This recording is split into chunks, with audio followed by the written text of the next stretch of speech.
it was going to have something to do with the boy recovering. But the fact that it turned out the way it turned out, it just happened. I sat down and I started writing. I knew something was wrong the moment Michael Landon broke down mid-sentence. His voice cracked, his eyes filled, and the silence that followed felt heavier than any confession. For a man who spent decades embodying strength and moral certainty, this was something else entirely. He came, held me, kissed me one last time, and the next morning, he went off to get married, Landon whispered in what would become his final interview. In that instant, the image America knew shattered. Michael Landon names the gay actors of old Hollywood he dated in secret isn't just a headline, it's a doorway into hidden lives, impossible choices, and the emotional cost of surviving Hollywood's silence. For decades, Michael Landon represented the moral backbone of American television.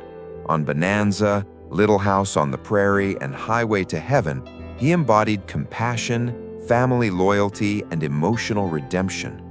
Millions welcomed him into their homes weekly, trusting the image completely. But behind the studio lights, old Hollywood was governed by silence, fear, and contracts more powerful than truth. Within that system, rumors followed Landon quietly. Rumors not shouted by tabloids, but whispered in dressing rooms, private homes, and closed studio offices. In the 1950s, Hollywood did not merely manage careers, it controlled identities. Studios dictated public relationships, approved friendships, and erased anything that could threaten profit. Young actors learned quickly that survival depended on obedience. Michael Landon, still struggling for stability, entered this world as Tab Hunter was rising rapidly as Warner Brothers' golden boy. Though their careers differed in trajectory, the pressure they faced was identical: project the flawless American male at any cost. According to backstage accounts, Michael Landon and Tab Hunter met not on set, but in private gatherings across Beverly Hills and Laurel Canyon, safe spaces where actors could exist without cameras. Their connection reportedly began quietly, shaped by shared anxiety rather than spectacle. Late-night conversations replaced public appearances. Silence became protection. But as Tab Hunter's fame exploded, public oversight intensified. Public romances with Natalie Wood and Debbie Reynolds were arranged, complete with pre-positioned photographers at Romanoff's. Image triumphed over reality. Those lessons deepened with Rock Hudson, a name so dangerous in that era it didn't need to be spoken aloud. By the late 1950s, Rock Hudson was the embodiment of masculine stardom, guarded fiercely by Universal Studios. Any connection outside that image was treated as a threat. Industry insiders later suggested that Landon and Hudson met discreetly through mutual friends in the Hollywood Hills, always briefly, always privately. No photographs, no trace. Their interactions unfolded as quiet pockets of relief rather than expressions of passion, moments carved out within rigid and unforgiving boundaries. As Universal tightened its grip on Rock Hudson's public image, every detail of his private life became a liability. Studio executives carefully paired him with leading actresses, polishing a narrative that would culminate in a carefully managed marriage to Phyllis Gates. Any associations that threatened that illusion were methodically erased, as if they had never existed at all. Michael Landon understood the unspoken warning.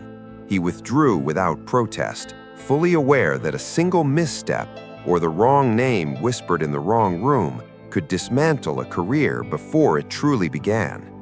That awareness became a defining moment. Those close to Michael Landon during this time noticed a change. He grew more guarded, more deliberate, choosing emotional distance as a form of survival. Still, his compassion endured. It resurfaced quietly in 1956 after Montgomery Clift's devastating car accident, when empathy mattered more than image or ambition. Once celebrated as one of cinema's most gifted actors, Montgomery Clift was left physically scarred and emotionally fractured. While many distanced themselves, Michael Landon reportedly appeared quietly and consistently in Clift's life, not as a co-star or caretaker, but as presence. Evenings passed in silence, music, and shared cigarettes inside private apartments in New York and Los Angeles. Elizabeth Taylor, Clift's closest confidant, was said to understand this bond without question. By the early 1960s, Anthony Perkins entered the orbit. Fresh from the success of Psycho, Perkins lived under suffocating scrutiny. According to rumor, he and Michael Landon crossed paths in quiet New York social circles, avoiding Hollywood entirely. Their connection was cautious, restrained by shared understanding of risk. Landon later described it indirectly as something neither of us dared to name. That hesitation became permanent when Anthony Perkins chose marriage to Barry Berenson, signaling stability to studios and press. The separation from Landon was sudden, unresolved. "He did what he had to do," Landon reportedly said. "I don't blame him, but I don't forget." The words carried no anger, only acceptance, shaped by experience. Everything changed with Bonanza. When the show premiered on NBC in 1959, Landon transformed into a national figure. Alongside him stood Lorne Greene, whose mentorship drew whispers in an industry allergic to loyalty. Greene's public support of Landon's instincts was reinterpreted as favoritism, then distorted into something darker. One bond, however, remained visible and unshaken: Michael Landon's friendship with Dan Blocker. On set, their connection was impossible to miss. Blocker offered steady reassurance, a grounding presence that balanced Landon's restless intensity. He defended him openly, without hesitation, at a time when most in Hollywood chose distance over loyalty. Industry observers watched carefully, unsure how to interpret a friendship that refused secrecy or apology.